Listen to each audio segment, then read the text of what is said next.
Good morning everyone, I welcome you all to my class today बेटा। ठीक है, today we are going to discuss chapter number 2 microorganism friends and foe. बेटा last video में बेटा मैंने आपको ये पूरा फर्स्ट सेकंड पेज पूरा एक्सप्लेन कर दिया था, तो एक बार मैं रिकैप कर देता हूँ बेटा। फर्स्ट पेज में क्या था, हमारा डेफिनेशन थी किसकी, माइक्रो ऑर्गेनिजम्स की। ठीक है, इंपॉर्टेंट यूनिसेलुलर और मल्टी सेलुलर में क्या डिफरेंस है, ये इंपॉर्टेंट था। इसके बाद बेटा मैंने बैक्टीरिया के बारे में बताया था आपको। उसके बाद बेटा फंजाई के बारे में डिस्कस करने जा रहा हूँ आज, एल्गी के बारे में, प्रोटोजोआ के बारे में और वायरस के बारे में। देखो ये फंजाई, एल्गी, प्रोटोजोआ, वायरस क्या है बेटा, ये भी क्या है, माइक्रो ऑर्गेनिजम्स हैं। फंजाई में क्या होता है बेटा, फंजाई आपने देखा होगा आजकल एक डिजीज़ चली हुई है, black fungus, white fungus, yellow fungus, न जाने कितने कलर की फंगस आई हुई है बेटा। इसका मतलब क्या है, ये भी स्मॉल ऑर्गेनिजम्स हैं बेटा, जो क्या कर सकते हैं, क्या इन्फेक्शन कोज कर सकते हैं हमारी बॉडी में। ठीक है, क्योंकि बेटा हमारी बॉडी की इम्यूनिटी होती है, तो हमारी बॉडी में बेटा इसका फंगस का इन्फेक्शन नहीं होता। लेकिन फ़िलहाल जिनकी बेटा इम्यूनिटी वीक हो गई है, उनको ये फंगल इन्फेक्शन हो रहे हैं आजकल। ठीक है, तो बेटा खाली जो फंजाई है वो इन्फेक्शन कोज नहीं करता, कुछ इसके एडवांटेजेस भी हैं। जैसे कि बेटा ये मशरूम है, ये एडिबल नेचर का है। ये भी क्या है, एक तरह का फंगस है जिसे हम खाते हैं, खुम्बी बोलते हैं जिसको, मशरूम को बेटा हम। ठीक है, तो ये बेटा एक दो चीज़ दिखाई हुई है इसमें, माइसीलियम और हाइफी। ठीक है, फंगस में दो चीज़ दिखाई गई है, माइसीलियम और हाइफी। तो हाइफी क्या है बेटा, इसका रूट लाइक स्ट्रक्चर होता है जिसे बोलते हैं हाइफी, और माइसीलियम जिसका ऊपर वाला स्ट्रक्चर होता है उसको बोलते हैं माइसीलियम। ये था स्ट्रक्चर के बारे में फंजाई के।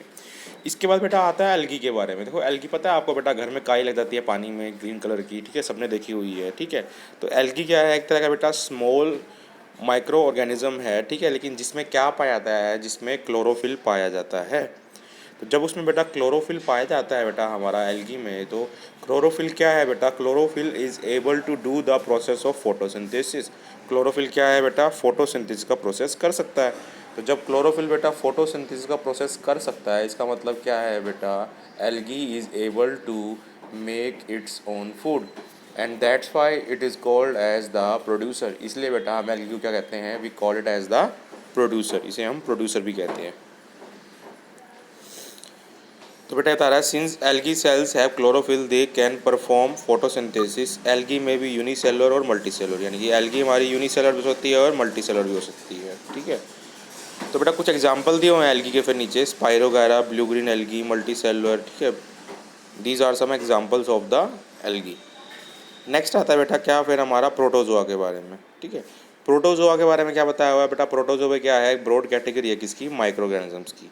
These are the most primitive and animal like micro, यानी कि क्या है, बहुत ही पुराने हैं और कैसे हैं, animal like microorganisms. They are generally found in moist places such as soil, यानी कि मेनली कहाँ पर जाते हैं बेटा, generally moist places such as soil, and also in aquatic habitat such as fresh water, और एक्वेटिक हैबिटेट में पाए जाते हैं जैसे कि fresh water, stagnant pond, pools और पूल्स में। इसके बाद बेटा अगेन ये क्या है, यूनिसेलुलर, यानी कि सिंगल सेल के बने होते हैं हमारे, कौन, प्रोटोजोआ। और कुछ एग्जांपल दिए हुए हैं बेटा प्रोटोजोआ के आपके, अमीबा, पैरामीशियम।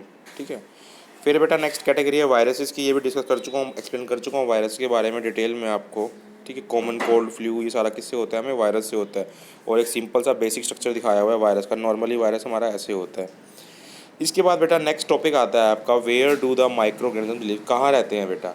तो बेटा माइक्रो ऑर्गेनिज्म्स क्या है, सर्वाइव कर सकते हैं किसमें बेटा, आइस कोल्ड क्लाइमेट में भी, ठंडे क्लाइमेट में भी, और हॉट स्प्रिंग्स में भी।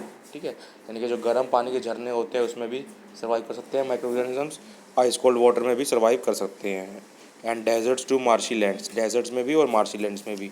फिर बताया हुआ है, दे आर एवरीवेयर, ये हर जगह है। They are also found inside the bodies of animals, ये इंसान की बॉडी में भी पाए जाते हैं, including humans. So do you know microorganisms called extremophiles.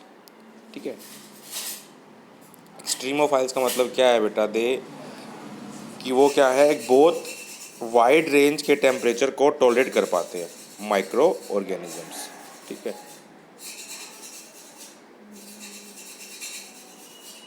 तो ये बताया हुआ बेटा कहाँ रहते हैं, where do the microorganisms live. Next आता है आपका माइक्रो ऑर्गेनिजम्स एंड अस। बेटा हमारा और माइक्रो ऑर्गेनिजम्स का आपस में कैसा इंटरप्ले रिलेशनशिप है, कैसे वो आपस में कोरिलेट करते हैं किसको, माइक्रो ऑर्गेनिजम्स को। तो बेटा हमारे और उसमें क्या है, देखो बेटा हमारे लिए क्या है, यूज़फुल भी हैं और हार्मफुल भी हैं। तो नीचे दिखाया हुआ है, making of curd and bread. Curd का पूरा प्रोसेस डिस्कस कर चुका हूँ बेटा मैं। आज मैं कुछ बता दूँ ब्रेड के बारे में। ब्रेड बेटा कैसे, ब्रेड में कैसे रोल है माइक्रोऑर्गेनिज्म का बेटा। एक तरह की फंगस आती है बेटा जिसका नाम है क्या, यीस्ट।